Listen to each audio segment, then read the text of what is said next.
సంవత్సరాల తరబడి ఎన్ని మందులు వాడినా మీ మోకాల నొప్పులు తగ్గట్లేదా? ప్రాణ పెయిన్ క్లినిక్ లో అత్యాధునిక చికిత్స.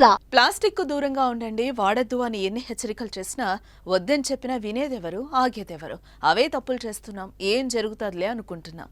ప్లాస్టిక్ బాటిల్లో వాటర్ తాగుతున్నాం, ప్లాస్టిక్ కవర్లో పదార్థాలు తింటున్నాం, ప్రతిదీ ప్లాస్టిక్ లోనే. ఇలా చేయడంతో ఎంతటి ప్రమాదం జరుగుతుందో ఒక్కసారి ఈ వీడియోలో మీరే చూడండి.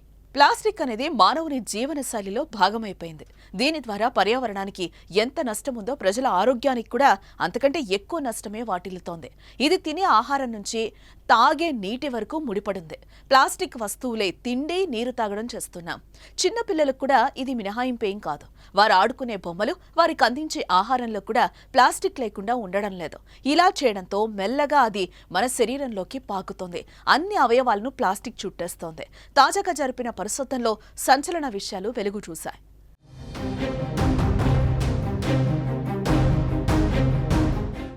ఇప్పటికే మానవ శరీరంలో ప్లాస్టిక్ అవశేషాలు ఎక్కువగా చేరుతున్నట్టుగా గుర్తించారు. మనిషి ఊపిరితిత్తులతో పాటు ఇతర శరీర భాగాల్లో ప్లాస్టిక్ పేరుకుపోతున్నట్లుగా గత పరిశోధనలో తేలింది. అయితే న్యూ మెక్సికో యూనివర్సిటీకి చెందిన పరిశోధకులు చేపట్టిన పరిశోధనలో వెలుగు చూసిన ఓ విషయం ఆందోళన కలిగిస్తోంది.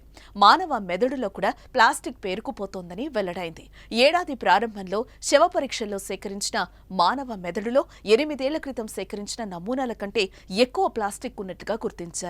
91 మెదడు నమూనాలను పరిశీలించారు. ఇతర అవయవాలతో పోల్చితే మెదడులోనే ఎక్కువగా ఉన్నట్టుగా తేలింది. 24 మెదడు నమూనాల్లో అయితే మొత్తం బరువులో 0.5% వరకు ప్లాస్టిక్ ఉన్నట్లుగా గుర్తించారు.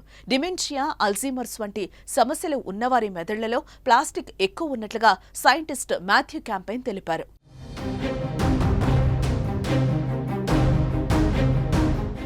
తినే ఆహారం ద్వారా, తాగే నీటి ద్వారా ప్లాస్టిక్ శరీరంలోకి ప్రవేశించడం మాత్రమే కాదు, మనం వాడిన ప్లాస్టిక్ వాతావరణంలో కలవడంతో మనం పీల్చే గాలి ద్వారా కూడా సూక్ష్మ అణువులు లోపలికి చేరుతున్నాయని నిపుణులు చెప్తున్నారు.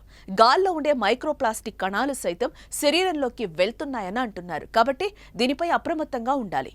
ప్లాస్టిక్ లోపలికి చేరితే ఇలాంటి వ్యాధులు వస్తాయన్న దానిపై క్లారిటీ లేకపోయినా అనారోగ్యానికి పాల్పడి తీవ్ర దుష్ప్రభావాలు వస్తాయని మాత్రం వైద్యులు చెప్తున్నారు.